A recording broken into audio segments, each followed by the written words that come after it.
আওয়ামী লীগের সঙ্গে বসার আহ্বান প্রত্যাখ্যান আন্দোলনকারীদের। দর্শক, আগেই বলেছিলাম যে এখন এই অবস্থায় আওয়ামী লীগের সঙ্গে বসবে আন্দোলনকারীরা, এটা মনে করার কোনো কারণ নেই। কেননা তারা মনে করে যে যারা আহ্বান জানাচ্ছে তারা নির্দেশ দিয়েছে পুলিশকে গুলি করার জন্য, ফলে তাদের হাতে রক্তের দাগ। যারা পুলিশকে নির্দেশ দিয়ে তাদের সহকর্মীদের খুন করেছে বা হত্যা করেছে তাদের সঙ্গে কিসের সংলাপ, এমন একটা সেন্টিমেন্টের প্রেক্ষিতে তারা এই প্রস্তাব প্রত্যাখ্যান করেছে। গতকালকে রাতে যখন প্রধানমন্ত্রীর সভাপতিত্বে বৈঠক হয়েছে আওয়ামী লীগের গুরুত্বপূর্ণ নেতাদের, সেই বৈঠক থেকেই টেলিফোন করা হয়েছিল, সাথে সাথেই তারা প্রত্যাখ্যান করেছে। জানি না এখন আনুষ্ঠানিকভাবে তারা এটি প্রত্যাখ্যান করবেন কিনা। খবরে বলা হচ্ছে বৈষম্য বিরোধী ছাত্র আন্দোলনকারীদের সঙ্গে বসে পরিস্থিতি শান্ত করার নির্দেশনা দিয়েছিলেন প্রধানমন্ত্রী ও আওয়ামী লীগ সভানেত্রী শেখ হাসিনা। তবে সেই আহ্বান প্রত্যাখ্যান করেছেন আন্দোলনকারী সমন্বয়করা। শুক্রবার রাতে এক ভিডিও বার্তায় বৈষম্য বিরোধী ছাত্র আন্দোলনের অন্যতম সমন্বয়ক আব্দুল হান্নান মাসুদ এই তথ্য জানান।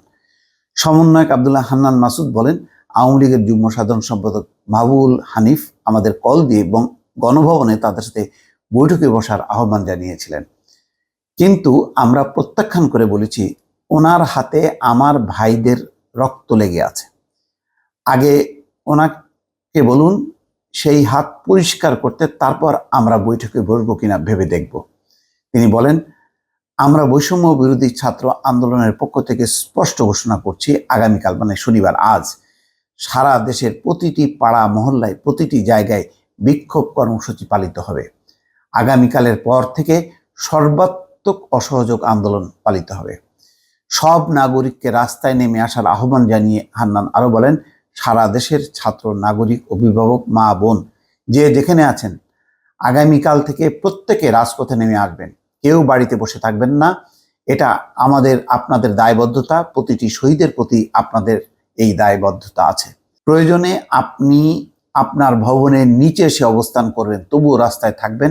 প্রত্যেক দল, প্রত্যেকটা মতের মানুষের প্রতি উদাত্ত আহ্বান, প্রত্যেকে রাস্তায় নেমে আসবেন।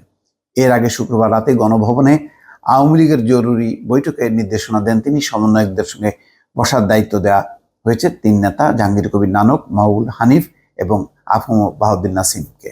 নেতারা জানান, বৈঠকে আলোচনা হয়েছে শিক্ষার্থীদের আন্দোলনে আওয়ামী লীগের বা আমাদের আপত্তি নেই, তারা আন্দোলন করছে করুক, তবে তৃতীয় পক্ষ যেন তাদের ব্যবহার করে সুবিধা আদায় না করতে পারে সেদিকে সতর্ক এবং সজাগ থাকতে হবে।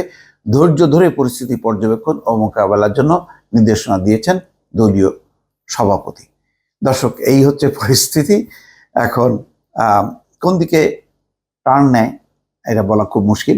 তবে যদি আওয়ামী লীগের নেতারা বা মন্ত্রীরা ডাকবেন আর তারা সুরসুর করে গণভবনে দৌড়াবেন আলোচনায় বসার জন্য, এটা মনে করার কোনো কারণ নেই আপাতত।